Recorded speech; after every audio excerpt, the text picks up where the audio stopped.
ধারাবাহিকের শুরুতে দেখা যায় ছুটি তো শুয়ে শুয়ে অভি আর ওর বিয়েতে কি কি হবে সেগুলো নিয়ে চিন্তা করছে। ঠিক তখনই কিছু বাচ্চা এসে ছুটির পায়ে সুড়সুড়ি দিচ্ছে। ছুটিতে এবার উঠে বসে। ছুটি দেখতে পায় যে অনেকগুলো বাচ্চারা ছুটে এসেছে ছুটির কাছে, মানে ওখানকার অনাথ বাচ্চারা। ছুটি তো এবার ওদের দেখে খুব খুশি হয়ে যায়, ওদের সবাইকে জড়িয়ে ধরছে, আদর করছে। ঠিক তখনই সেখানে সাবিত্রী চলে আসে। সাবিত্রী এসে ছুটিকে বলছে, দেখ ওদের একদিন পড়া ছুটি পেয়েছে, ওরা তোর কাছে ছুটে চলে এসেছে। ছুটি এবার সকল বাচ্চাদের ইশারা করে করে বলছে যে আমার ওপর তোরা ভরসা রাখবি, আমি তোদের এই আশ্রয় বাড়ি আমি ফিরিয়ে দেব, গুরুমশাইকে আমি ফিরিয়ে আনবো। এটা তোদের ছুটি দিদির প্রতিজ্ঞা। বাচ্চাগুলো তো এবার ছুটিকে সবাই মিলে জড়িয়ে ধরে।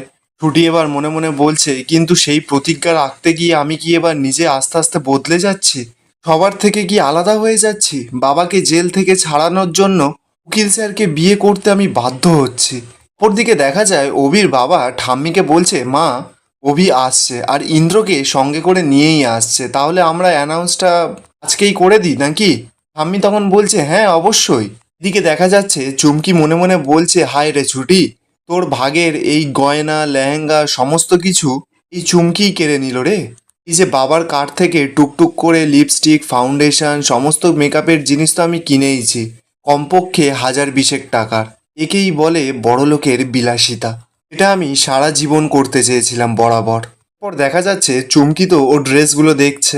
হঠাৎ করে একটা ড্রেস দেখতে পায়, ওর একদম পছন্দ হয় না সেই ড্রেসটা।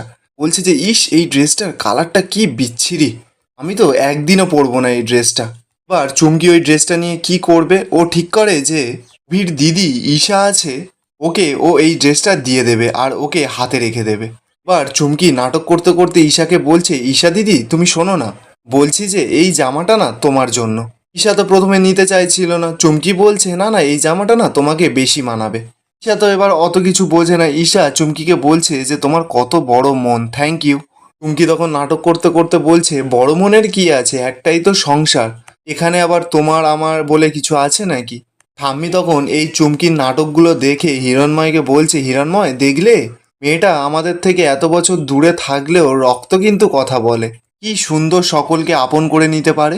ঠাম্মি তো কিছুতেই এখনো বুঝতে পারছে না যে চুমকির আসল চক্রান্তটা কি। ঠিক তখনই দেখা যায় সেখানে অভি আর ইন্দ্র চলে আসে।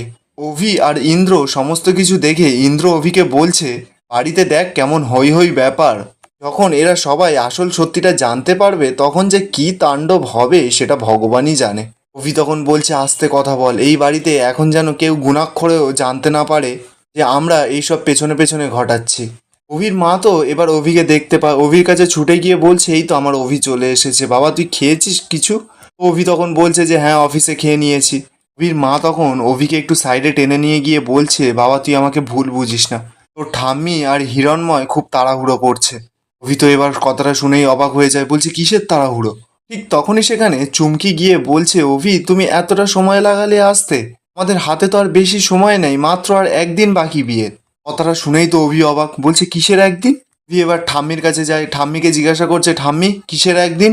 ঠাম্মি তখন বলছে, পরশুই তোমাদের এনগেজমেন্ট, পুরোহিত মশাই বলে গেছে পরশু নাকি একটা খুব ভালো দিন আছে, ওই দিন যারা এক হবে তাদের 7 জন্ম কেউ আলাদা করতে পারবে না।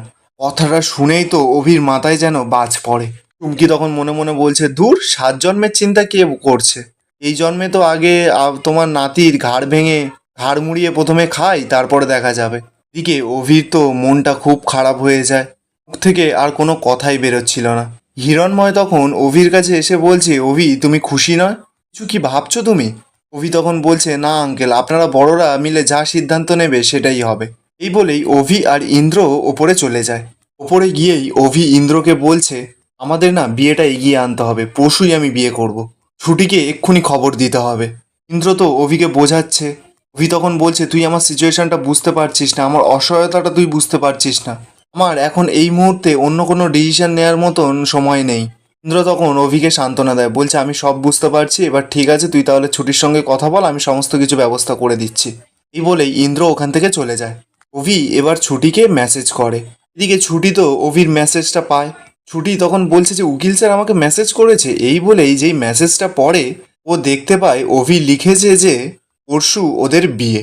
ব্যাস, ছুটির তো মাথায় আবারও বাজ পড়েছে।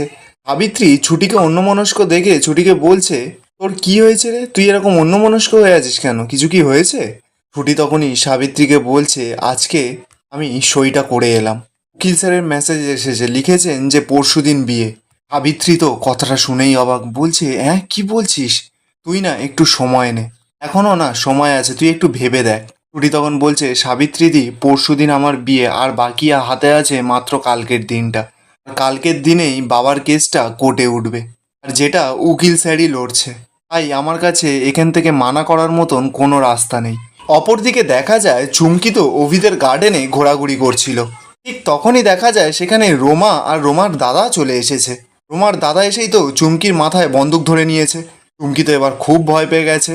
রোমা চুমকিকে বলছে, তুমি আমার ফোনটা কেন ধরছিলে না, এক ঠাসিয়ে চড় মারবো, জানো তো তোমাকে যেমন না সিংহাসনে বসিয়েছি সেরকম সিংহাসন থেকে নিচে নামিয়ে ফেলেও দিতে পারি। চুমকি তো এবার সকলের কাছে ক্ষমা চাইছে, বলছে আমার ভুল হয়ে গেছে, এবার আমি ফোনটা ধরবো। রোমা তখনই বলছে, কালকে কোর্টে ডেট আছে, কালকে ঠিক সময় মতন সাক্ষী দিতে চলে এসো। চুমকি তখন বলছে, আচ্ছা ঠিক আছে, আমি সকাল সকাল চলে যাব। ঠিক তখনই দেখা যায় সেখানে অভি চলে আসে। অভি এসে দেখতে পায় যে চুমকির সঙ্গে কারা যেন কথা বলছে। অভি তো এবার তাড়াতাড়ি করে ছুটে আসে, বলছে, কে ওখানে কে? সঙ্গে সঙ্গে তো রোমা আর রোমার দাদা ওখান থেকে পালিয়ে যায়। অভি তো এবার ছুটে ছুটে এসে কাউকে আর দেখতে পায় না। চুমকি তো এবার নাটক করতে করতে অভিকে বলছে, জানো আমি ইচ্ছাকৃত করেই বাইরে এসেছিলাম, আমি জানি তো তুমি এই সময় বাইরে বেরোবে, চলো না আমাকে নিয়ে একটু কোথাও ঘুরতে যাবে, এখান থেকে অনেক দূরে কোনো সমুদ্রের পাড়ে, যেখানে তুমি আর আমি শুধু থাকবো।